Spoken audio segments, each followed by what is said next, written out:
الرحمن الرحیم السلام علیکم everyone, my name is Hadiqa Saleem and welcome back to my channel. انشاءاللہ آج ہم شرمیت و عامل میں مقدمے کی ترکیبات کا پارٹ 2 پڑھیں گے۔ اللہ تعالیٰ سے دعا ہے کہ اللہ تعالیٰ اس پڑھنے پڑھانے کو اپنی بارگاہ الہی میں قبول و منظور فرمائیں۔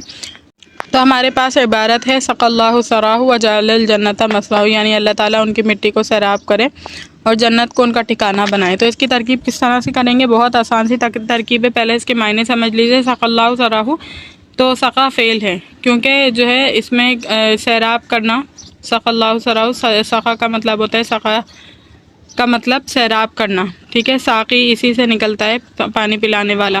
تو سقا جو ہے وہ فعل ہے، سیراب کرنا فعل ہے، ظاہر ہے۔ لفظ اللہ اس میں فاعل ہے کیونکہ اللہ تعالیٰ سیراب کریں گے۔ سراہو ان کی مٹی، ان کی مٹی کاگیکے کا ترجمہ آ گیا، لہذا مضاف مضاف الیہ، سرا مضاف اور ہو ضمیر مضاف الیہ، مضاف مضاف الیہ مل کے مفعول بھی۔ سقا فعل اپنے فاعل اور مفعول بھی سے مل کر جملہ فعلیہ خبریہ ہو کر معطوف علیہ۔ کیوں معطوف علیہ؟ کیونکہ واو حرف عطف آ رہا ہے اس کے بعد۔ پھر جعل الجنۃ مثواہ، جعل فعل، اللہ تعالیٰ بنائے جنت مثواہ، جنت کو ان کا ٹھکانہ، تو جعل فعل۔ اب یہاں پر دونوں ترکیبوں میں فرق کرنا بھی آنا چاہیے۔ سقى اللہ میں لفظ اللہ ہم نے اس میں ظاہر کو فاعل نکالا ہے نا، لیکن یہاں پر یہ لفظ، یہ جو جملہ ہے یہ پہلے اللہ تعالیٰ کا ذکر اس میں ہو گیا ہے، اس وجہ سے یہاں پر جعل کا صیغہ ہے، اس نے بنایا، وہ بنائے الجنت، جنت کو ان کا ٹھکانہ۔ تو جعل میں ہوا ضمیر اس میں سے نکالیں گے۔ یہاں پر لفظ اللہ لفظوں میں موجود تھا، یہاں پر نہیں ہے، تو اس میں سے ضمیر نکالیں گے۔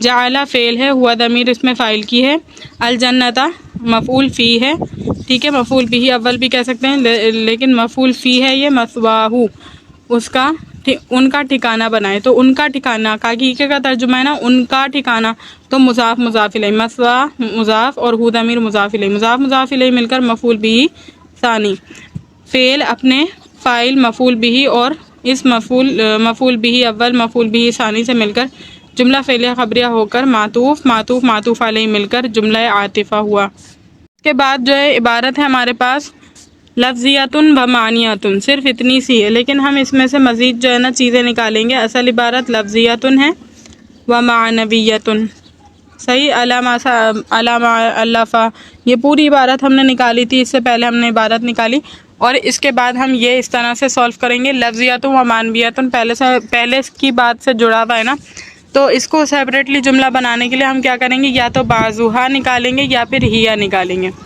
دونوں طرح نکال کر سکتے ہیں۔ کس طرح سے؟ بعضھا مضاف مضاف الیہ، یعنی ان میں سے بعض لفظی ہیں، ان میں سے بعض معنوی ہیں۔ جو عوامل ہم نے ذکر کیے ہیں، عمل کرنے والے عوامل، وہ یا تو لفظی ہوں گے یا معنوی ہوں گے، تو لفظی بعضھا ان میں سے بعض، مضاف مضاف الیہ مل کر مبتدا، اور لفظیتن خبر، مبتدا خبر مل کر جملہ اسمیہ خبریہ ہو کر معطوف علیہ۔ اور اگر یہاں پر ہیا، یا تو بعضھا نکالیں یا پھر ہیا نکالیں، کوئی ایک نکالیں گے، ٹھیک ہے، یا ہیا نکالیں گے تو ہیا کو مبتدا بنا دیں گے، اور ہیا مبتدا لفظیتن خبر، مبتدا خبر مل کر جملہ اسمیہ خبریہ ہو کر معطوف علیہ۔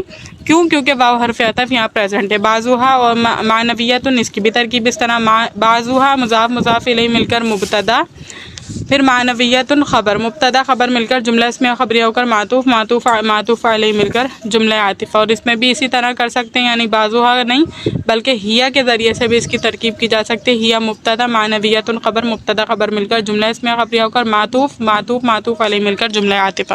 یا پھر اس کی ترکیب مفعول یعنی منصوب ہونے کی صورت میں بھی ہو سکتی ہے، وہ اس طرح سے جیسے ہم نے وہاں پر بعضھا یا ہیا نکالا نا، مبتدا مان کر خبر نکالیے، خبر بنائے، مرفوع بنائے۔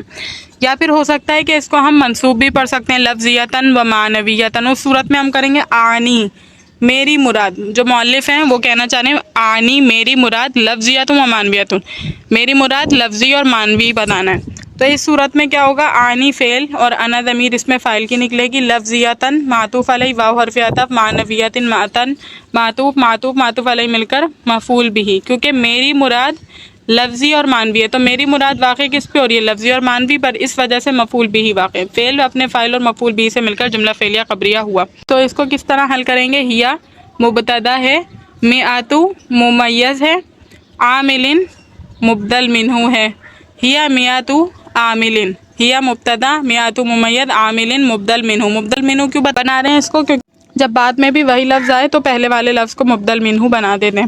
تو یہاں پر عامل، مئات عامل کی بات ہو رہی ہے نا، تو عامل، جو عامل مراد ہے نا یہاں پر، وہ کون سے ہیں؟ لفظی اور معنوی ہیں۔ تو یہ انہی کا ذکر پہلے بھی آیا، انہی کا ذکر بعد میں بھی آ رہا ہے۔ تو اس پہلے والے کو یعنی مبدل منہو بنائیں گے، لفظیات معطوف علیہ، واو حرف عطف، معنویات معطوف، معطوف معطوف علیہ مل کر بدل، مبدل منہو بدل مل کر تمیز واقع ہو جائے گی، اسمیاتو ممیز کی، ممیز خبر، ممیز تمیز مل کر خبر، مبتدا خبر مل کر جملہ اسمیہ خبریہ ہو کر ویسے ہی والصلاۃ مبتدا کی خبر ہوگا، ٹھیک ہے، والصلاۃ مبتدا کی خبر اور مبتدا خبر مل کر جملہ اسمیہ خبریہ۔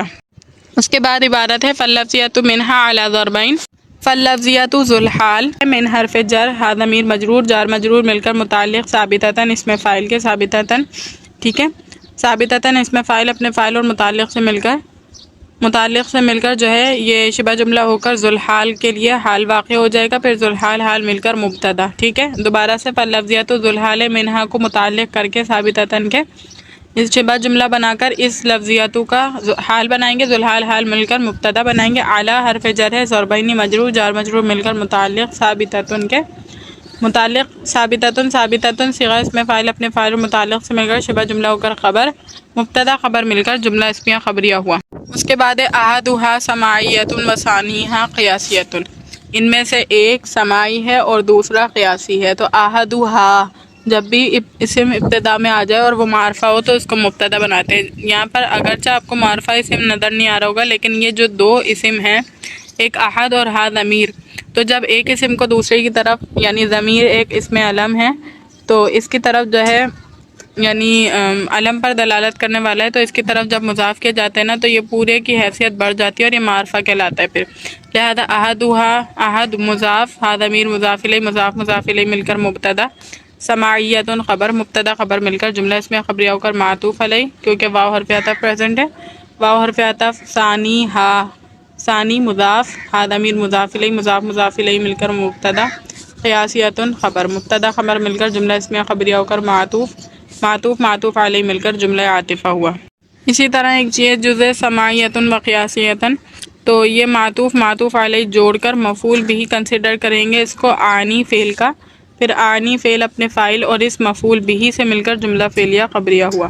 پھر ایک عبارت ہے، اس جیسی ترکیب پچھلی گزر چکی ہے، بالکل سیم ویسے ہی ہوگی، فالسماعیۃ، پس سماعیہ ذو الحال ہے، سماعیۃ منہا، سماعی اس میں سے، تو سماعی ذو الحال ہے، من حرف جر، ہا ضمیر مجرور، جار مجرور مل کر متعلق ثابتتاً کے، ثابتتاً صیغہ اسم فاعل اپنے فاعل و متعلق سے مل کر شبہ جملہ ہو کر حال اس ذو الحال کے لیے، پھر ذو الحال حال مل کر مبتدا ہو گیا، یہ مبتدا بن گیا، احدھا تسعون عاملا، احدھا تسعون یہ ممیز ہے، عاملا تمیز ہے، ممیز تمیز مل کر خبر اور مبتدا خبر مل کر جملہ اسمیہ خبریہ ہوا۔ امید کرتی ہوں لیکچر اچھی طریقے سے سمجھ آ گیا ہوگا۔ اللہ تعالیٰ سے دعا ہے کہ اللہ تعالیٰ اس پڑھنے پڑھانے کو اپنی بارگاہ الہی میں قبول منظور فرمائے۔ وآخر دعوانا الحمد للہ رب العالمین۔ السلام علیکم۔